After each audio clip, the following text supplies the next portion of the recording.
Chelsea အသင်းဟာ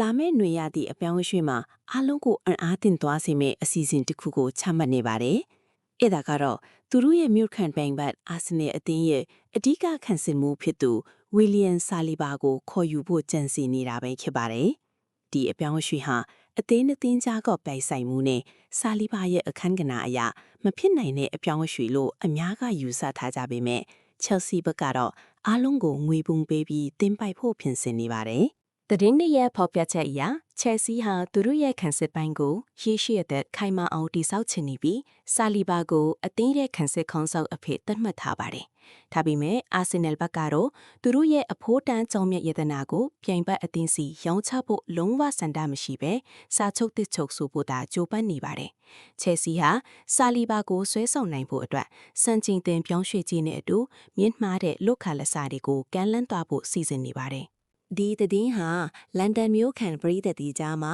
တော်တော်လေးကိုခရက်ရိုက်သွားခဲ့ပြီးအထူးသဖြင့်အာဆင်နယ်ပရိသတ်တီကတော့သူတို့ရဲ့အမာခံကစားသမားကိုချယ်ဆီစီလက်လွတ်ရမှာကိုစိုးရိမ်နေကြပါတယ်။ Chelsea ရဲ့ဒီရဲတင်းနဲ့အစီအစဉ်ကတကယ်ပဲအောင်မြင်မလားဒါမှမဟုတ်ကောလာဟလတစ်ခုအနေနဲ့ပဲကြမ်းရစ်မလားဆိုတာကတော့လာမယ့်အပြောင်းအရွှေ့ရသည်မှာအပြေပေါ်လာမှာဖြစ်ပါတယ်